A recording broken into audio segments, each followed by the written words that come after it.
Hello friends, welcome to our YouTube channel GKDU। आज हम S block element के बारे में बात करेंगे, जो पीरियोडिक टेबल के सबसे पहला ब्लॉक होता है। तो एस ब्लॉक एलिमेंट को स्टार्ट करने से पहले हम पहले पीरियोडिक टेबल के बारे में बात करेंगे। पीरियोडिक टेबल में कैसे कैसे पीरियोडिक टेबल होती है, किस किन किन पार्टों में डिवाइड है, वो कौन कौन से ब्लॉक किस किस जगह पर हैं, कौन सा एलिमेंट किस ब्लॉक में आता है, कौन सा एलिमेंट किस ब्लॉक में आता है, ये सारी बातें हम पहले एस ब्लॉक एलिमेंट से पढ़ने से पहले करते हैं। तो आइए चलिए स्टार्ट करते हैं वीडियो। अगर आपको ये वीडियो पसंद आए तो वीडियो को लाइक करें, शेयर करें और चैनल को सब्सक्राइब करना न भूलें। तो इंट्रोडक्शन टू पीरियोडिक टेबल। आधुनिक आवर्त नियम के आधार पर रिंग व वार्नर ने आधुनिक आवर्त सारणी का निर्माण किया। इस वीडियो में हम केवल आधुनिक आवर्त सारणी के बारे में ही बात करेंगे, ठीक है। तो आवर्त सारणी में क्षैतिज रेखाएं क्या कहलाती हैं? आवर्त कहलाती हैं। जो क्षैतिज रेखाएं होती हैं उनको क्या कहते हैं? हम आवर्त रेखाएं कहते हैं, जिनकी संख्या कितनी होती है? 7 होती है। 7 संख्याएं होती हैं और इनके लंबवत जो वर्ग होते हैं, लंबवत रेखाएं, वो क्या कहलाती हैं? वर्ग कहलाती हैं। और उनकी संख्या कितनी होती है? उनकी संख्या 18 होती है। तो जो क्षैतिज रेखाएं होती हैं वो उनकी संख्या कितनी होती है? 7 होती है। और लंबवत रेखाएं, जो लंबी लंबी खड़ी खड़ी रेखाएं होती हैं, जिनको हम वर्ग कहते हैं, इनकी संख्या कितनी होती है? 18 होती है। प्रथम आवर्त में 2 तत्व हैं। यह अति लघु आवर्त कहलाता है। प्रथम आवर्त में हमारे केवल 2 तत्व होते हैं, जिसमें केवल हाइड्रोजन और हीलियम होता है। तो प्रथम आवर्त को हम अति लघु आवर्त भी कहते हैं। दूसरे आवर्त में 8 दूसरे और तीसरे आवर्त में 8 तत्व होते हैं, इनको हम लघु आवर्त कहते हैं। चतुर्थ व पंचम आवर्त में 18 तत्व होते हैं, ये दीर्घ आवर्त कहलाते हैं। अभी हम पीरियड टेबल में देखेंगे कि कैसे कैसे ये आवर्त में एलिमेंट बटे हुए हैं। तो प्रथम आवर्त में कितने तत्व हैं? 2 होते हैं, इसको अति लघु आवर्त कहते हैं। दूसरे व तीसरे आवर्त में 8 तत्व होते हैं, ये लघु आवर्त कहलाता है। चतुर्थ व पंचम में 18 तत्व होते हैं, ये दीर्घ आवर्त कहलाते हैं। तथा छठे आवर्त में 32 तत्व होते हैं, ये अपूर्ण आवर्त है। सातवें आवर्त में 19 तत्व हैं, ये भी हमारा अपूर्ण आवर्त है। वो किसकी वजह से? ये एफ ब्लॉक की वजह से अपूर्ण आवर्त होता है। 6 लैंथेनाइड कौन क्या होते हैं? तो लैंथेनाइड परमाणु क्रमांक 58 से 71 तक के तत्व को छठे आवर्त में गिना जाता है, जिनको हम क्या कहते हैं? लैंथेनाइड कहते हैं। एक्टिनाइड परमाणु क्रमांक 90 से 103 तक के तत्व को सातवें आवर्त में गिना जाता है, जिनको क्या कहते हैं? एक्टिनाइड कहते हैं। तथा इन दोनों आवर्त को आवर्त सारणी से बाहर रखा गया है, और वो ब्लॉक कौन सा है? एफ ब्लॉक में इन तत्वों को आवर्त सारणी के बाहर रखा गया है, बिल्कुल अलग स्थान पर। तो आइए एक बार पीरियोडिक टेबल देख लेते हैं।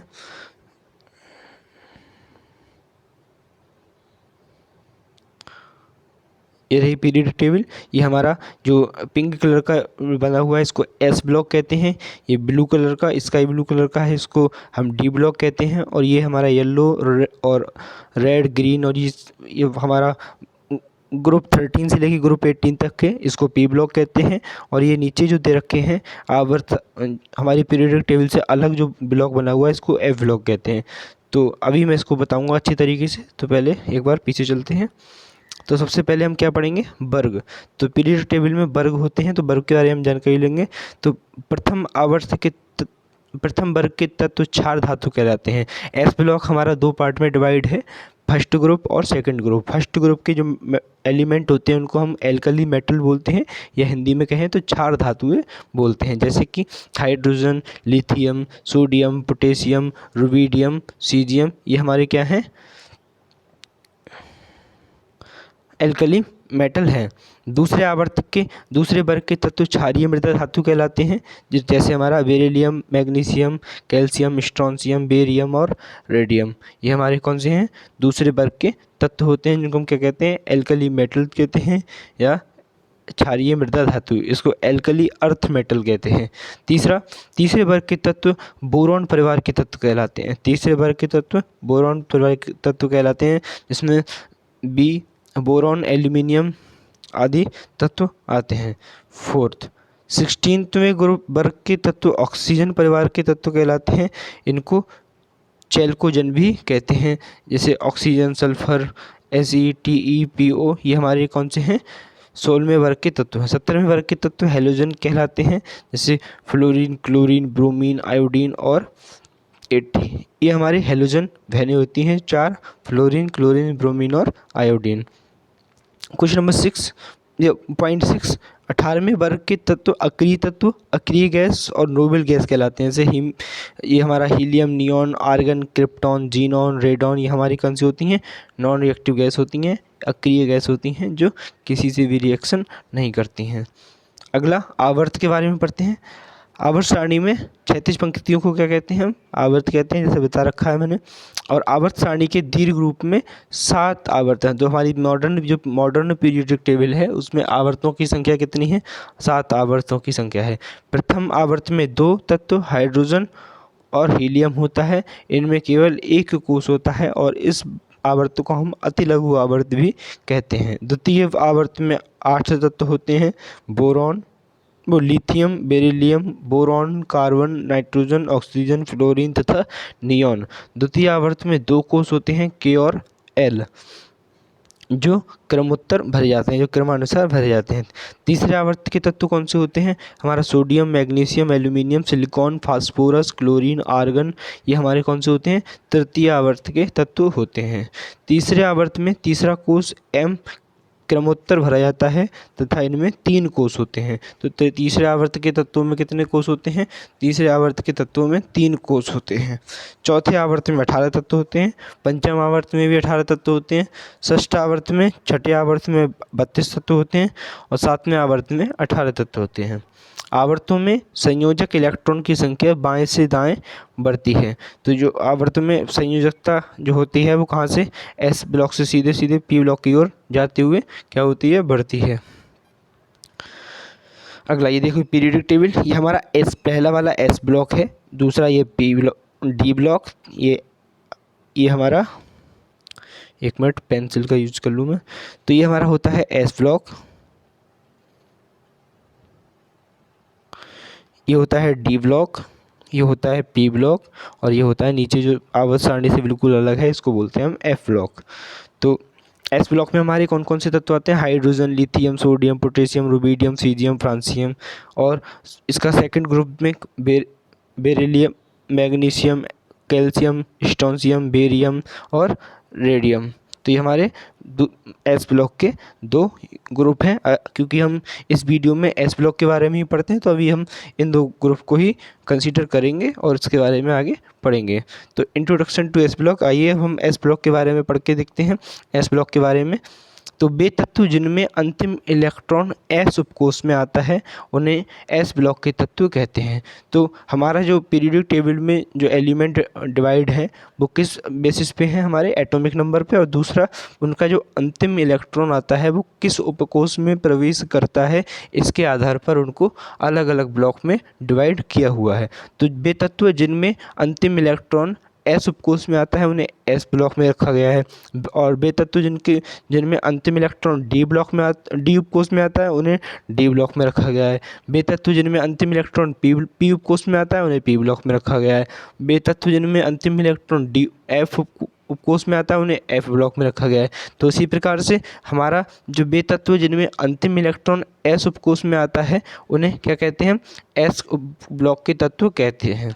ये तत्व आवर्त सारणी के पहले व दूसरे वर्ग में आते हैं।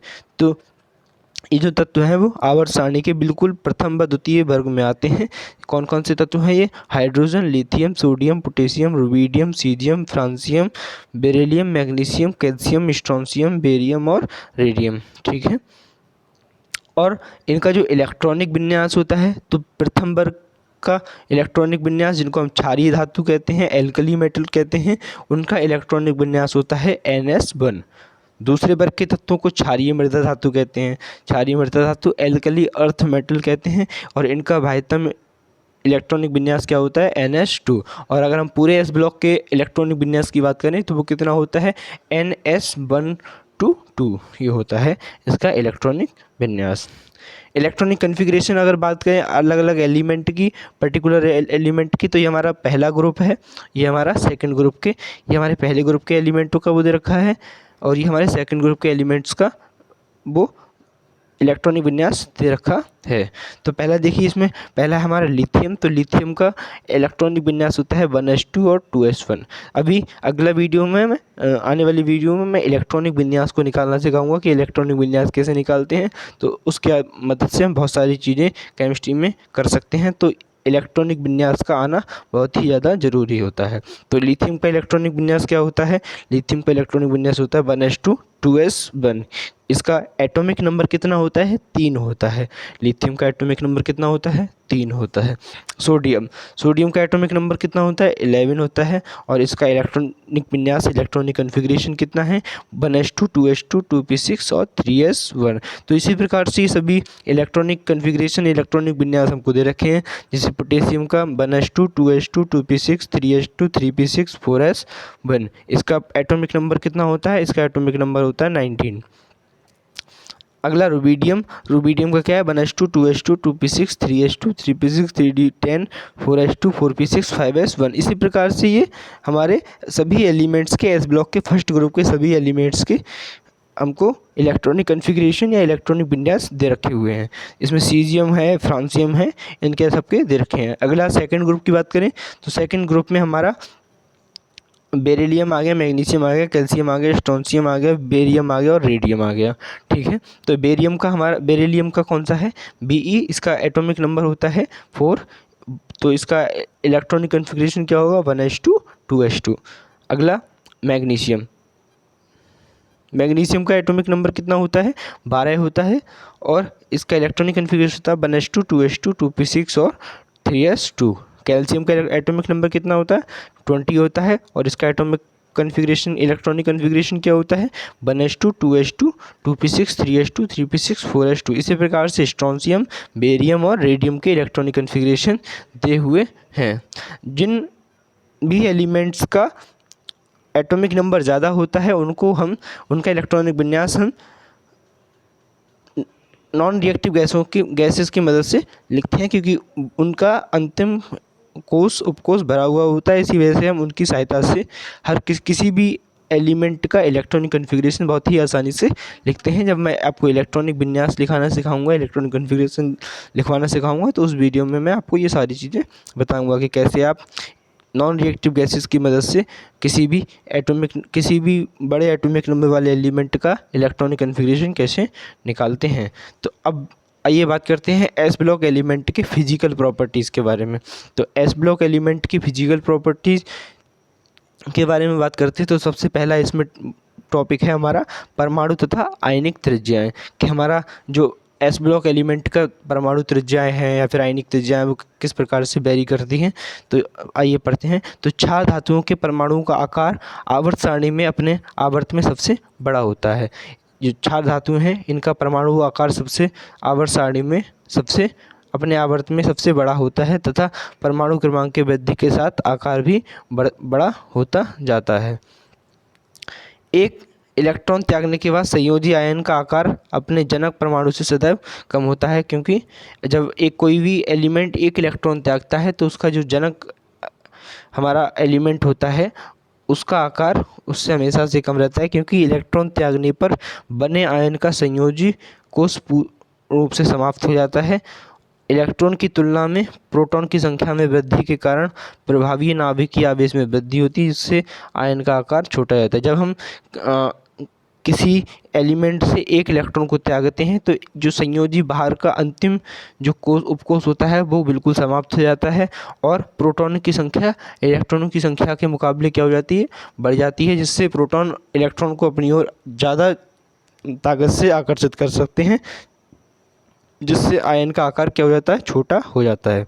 घनत्व के बारे में बात करें तो क्षार धातुओं के घनत्व बड़े परमाणु के कारण अपने आवर्त में कम होते हैं। तो इनका जो परमाणु आकार होता है वो बहुत बड़ा होता है, इसी वजह से इनका घनत्व कम होता है। वर्ग में ऊपर से नीचे जाने पर परमाणुवीय आकार के साथ साथ द्रव्यमान में वृद्धि होती है और घनत्व बढ़ते जाते हैं। अर्थात जब हम एस ग्रुप की बात करें तो ऊपर से नीचे बढ़ने पर इनका घनत्व बढ़ता जाता है, क्योंकि परमाणु आकार में क्या होती है, कमी होती है। अपवाद, पोटेशियम का घनत्व अपने बड़े आकार तथा रिक्त डी कक्षकों के कारण Na से कम होता है। तो पोटेशियम का, क्योंकि पोटेशियम सोडियम से नीचे आता है, इसी वजह से उसका घनत्व ज़्यादा होना चाहिए सोडियम से, लेकिन डी कक्षकों की रिक्ति के कारण और बड़े आकार के कारण इसका घनत्व क्या हो जाता है, सोडियम से कम होता है। वास्तव में सोडियम का घनत्व ज़्यादा होना चाहिए, लेकिन यह एक अपवाद है, इसी वजह से पोटेशियम का घनत्व सोडियम से क्या होता है, कम होता है। गलनांक तथा क्वथनांक, तो क्षार धातुओं के गलनांक क्वथनांक कम होते हैं क्योंकि इनके बाह्यतम कोश में एक इलेक्ट्रॉन की उपस्थिति के कारण मध्य दुर्बल धात्विक बंध पाए जाते हैं, क्योंकि इनके अंतिम उपकोश में एक ही इलेक्ट्रॉन होता है, जिससे इनका जो बॉन्ड है वो आसानी से टूट जाता है, इसी वजह से इनका क्वथनांक और गलनांक बहुत ज़्यादा कम होते हैं। आयनन एंथैल्पी, क्षार धातुओं की आयनन एंथैल्पी का मान अपने आवर्त में अन्य तत्वों की तुलना में बहुत कम होता है। यह आयनन एंथैल्पी क्या होता है कि किसी विलगित परमाणु, गैसीय परमाणु में से एक इलेक्ट्रॉन निकालने में जो ऊर्जा खर्च होती है उसको क्या बोलते हैं हम, आयनन एंथैल्पी बोलते हैं। तो क्षार धातुओं के आयनन एंथैल्पी का मान अपने आवर्त में अन्य तत्वों की तुलना में बहुत कम होता है, क्योंकि इनका आकार सब बहुत बड़ा होता है। वर्ग में ऊपर से नीचे आने पर आयनन एंथैल्पी का मान कम होता है, क्योंकि परमाणु का आकार बढ़ता है। जब हम वर्ग में ऊपर से नीचे किए जाते हैं तो परमाणु के आकार के बढ़ने के साथ साथ इनका आयनन एंथैल्पी के मान कम होता जाता है। बाह्यतम इलेक्ट्रॉन की नाभिक से दूरी बढ़ती जाती है, अतः इलेक्ट्रॉन निकालने के लिए कम ऊर्जा की आवश्यकता होती है। जैसे जैसे बाह्यतम इलेक्ट्रॉन की दूरी नाभिक से बढ़ती जाती है, हमको इलेक्ट्रॉन निकालने के लिए कम ऊर्जा की आवश्यकता होती है। कम आयनन ऊर्जा के कारण क्षार धातुएं प्रबल विद्युत धनी होती हैं, क्योंकि इनका जो अब वो है आयनन एंथैल्पी बहुत कम है, इलेक्ट्रॉन त्यागने की वो प्रवृत्ति ज़्यादा है, तो ये बहुत आसानी से हम प्रबल विद्युत धनी होते हैं। क्षार धातुओं की द्वितीय आयनन एंथैल्पी का मान प्रथम आयनन एंथैल्पी से कम होता है, क्योंकि संयोजी आयन का आकार नाभिकीय आवेशों की वृद्धि के कारण छोटा होता है। संयोजी आयन का विन्यास स्थायी NH2 NP6 होता है। ज्वाला परीक्षण, क्षार धातु तथा इनके लवण ऑक्सीकारक ज्वाला को अभिलक्षण रंग प्रदान करते हैं। अगर हम Li को जलाते हैं तो किरमजी लाल, और सोडियम को जलाने पर यह सुनहरा पीला देता है, और पोटेशियम को जलाने का हल्का बैगनी, रुबिडियम को जलाने पर लाल बैगनी, और सीजियम को जलाने पर यह नीला रंग देता है। कम आयनन ऊर्जा के कारण क्षार धातु के बाह्यतम कोश के इलेक्ट्रॉन आसानी से उत्तेजित होकर उच्च ऊर्जा स्तरों में चले जाते हैं।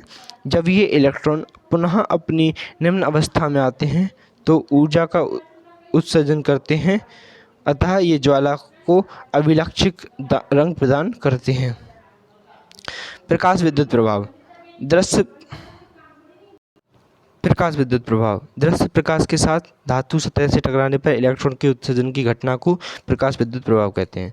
क्योंकि इनका कम आयनन ऊर्जा कम होती है, तो रुबिडियम और सीजियम का प्रयोग प्रकाश विद्युत सेल में इलेक्ट्रोड के रूप में भी करते हैं। अपचायक गुण, क्षार धातुओं के अपचयन विभव के मान कम होने के होते हैं। सोडियम से सीजियम तक अपचायक प्रकृति बढ़ती है। जैसे जैसे हम ऊपर से नीचे की ओर जाते हैं तो अपचायक प्रवृत्ति इनकी बढ़ती है। लिथियम प्रबलतम अपचायक है, क्योंकि लिथियम आयन का आकार छोटे होने के कारण इसकी जल योजन क्षमता का मान अधिक होता है। लिथियम का आकार कैसा होता है, छोटा होता है, इसी वजह से इसका जल योजन क्षमता कैसी होती है, अधिक होती है। केमिकल गुण, प्रॉपर्टीज और या रासायनिक गुण, क्षार धातुओं के परमाणु का आकार बड़ा तथा कम आयनन ऊर्जा के कारण ये धातु अत्यंत क्रियाशील होते हैं। इनका आकार कैसा होता है, बड़ा होता है, और इनकी आयनन ऊर्जा कम होती है। आयनन ऊर्जा बाह्यतम उपकोश में से एक इलेक्ट्रॉन निकालने में जितनी ऊर्जा खर्च होती है उसको हम क्या बोलते हैं, आयनन ऊर्जा बोलते हैं। क्योंकि इनका आकार बड़ा होता है, नाभिक से इलेक्ट्रॉन की दूरी जैसे जैसे बढ़ती जाती है इनका आयनन ऊर्जा कम होती जाती है। तो इसकी क्रियाशीलता वर्ग में ऊपर से नीचे जाने पर क्या होती है, बढ़ती है। जैसे जैसे हम ऊपर से नीचे को सोडियम से सीजियम की ओर जाएंगे तो इनकी क्रियाशीलता क्या होगी, धीरे धीरे बढ़ती जाएगी। ऑक्सीजन के साथ क्रियाशीलता, क्षार धातुओं को वायु की उपस्थिति में रखने पर ये मलिन हो जाते हैं, क्योंकि इनकी सतह पर धातु ऑक्साइड या हाइड्रोक्साइड की परत बन जाती है। क्षार धातुओं को जब ऑक्सीजन में दहन करते हैं तो विभिन्न प्रकार के ऑक्साइड बनते हैं। तो जब भी हम क्षार धातुओं को ऑक्सीजन के साथ रिएक्शन करवाएंगे तो ये ज्वाला के साथ तेज आवाज़ के साथ विस्फोट करते हैं। लिथियम ऑक्सीजन के साथ क्रिया करके सामान्य ऑक्साइड बनाता है, सोडियम ऑक्सीजन के साथ क्रिया करके परऑक्साइड बनाता है, जबकि अन्य क्षार धातुएं सोडियम के साथ क्रिया करके क्या बनाते हैं, सुपर ऑक्साइड बनाते हैं। जैसे लिथियम की रिएक्शन हमने किससे करवाई, ऑक्सीजन से, तो क्या बनाया गया, Li2O बना। लेकिन जब हमने सोडियम की रिएक्शन ऑक्सीजन से करवाई तो क्या बना, Na2O2 बना।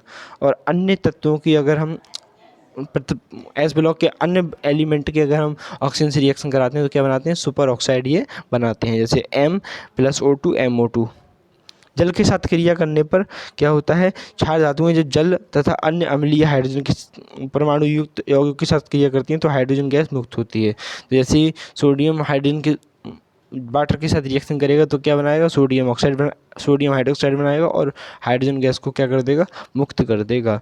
तो सोडियम की रिएक्शन अगर हम किसी हैलोजन हाइड्राइड से करवाते हैं तो क्या बनता है, हमारा NaX बनता है और H2 बनता है। जैसे अगर मान लो X की जगह पर हम क्लोरीन लें तो जब भी हम सोडियम की रिएक्शन HCl से करवाएंगे तो क्या बनेगा, NaCl और हाइड्रोजन गैस क्या होगी, निकलेगी। ठीक है, तो सोडियम की रिएक्शन अगर हम एसिटीन से कराते हैं तो क्या बनता है, सोडियम एसिटिलाइड बनता है।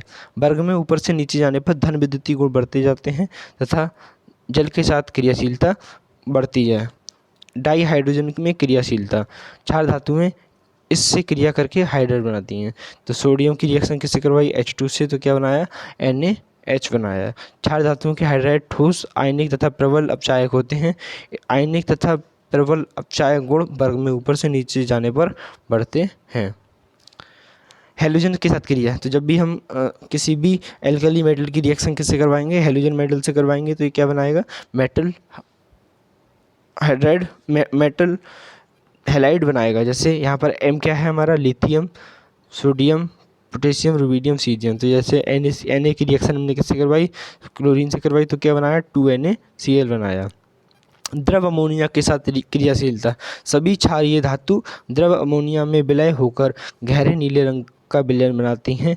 यह विलयन विद्युत चालकता प्रदर्शित करता है। तो जब भी हम क्षारीय धातुओं की रिएक्शन किससे करवाते हैं, अमोनिया में करवाते हैं तो गहरे नीले रंग का विलयन बनाता है, जिससे हम क्या कहते हैं, विलयन विद्युत चालकता प्रदर्शित करता है। विलयन का रंग नीला अमोनीकृत इलेक्ट्रॉन के कारण होता है। जो विलयन का रंग नीला होता है वो किसके कारण होता है, अमोनीकृत इलेक्ट्रॉन के कारण होता है। यह दृश्य प्रकाश से ऊर्जा का अवशोषण करके विलयन को रंग नीला प्रदान करता है। विलयन की विद्युत चालकता अमोनीकृत धनायन तथा अमोनीकृत इलेक्ट्रॉन के कारण होती है। और इसकी जो विद्युत चालकता होती है वो किसकी वजह से होती है, अमोनीकृत धनायन तथा अमोनीकृत इलेक्ट्रॉन के कारण होती है। ऑक्सी अम्लों के लवण ऑक्सो अम्लबे होते हैं, जिनमें जिस परमाणु पर अम्लीय प्रोटॉन से युक्त हाइड्रोक्सिल समूह होता है उसी परमाणु पर क्या हो, ऑक्सो समूह जुड़ा रहता है। सभी क्षारीय धातु ऑक्सो अम्लों के साथ लवण बनाते हैं। ये लवण जल में घुलनशील होते हैं तथा ताप स्थायी होते हैं। जैसे LiCO3, Na2CO3, K2CO3, Rb2CO3 और CH2CO3। Li2CO3 ताप के प्रति कम स्थायी होता है क्योंकि लिथियम का आकार छोटा होने के कारण यह बड़े कार्बोनेट CO3 आयन को द्रवित कर अधिक स्थायी यौगिक बनाता है। That's all for today. इसके मैं MCQs अगले वीडियो में लेकर आऊँगा। अगर आपको ये वीडियो पसंद आई हो तो वीडियो को लाइक करें, शेयर करें, सब्सक्राइब करें। Thanks for watching. जय हिंद।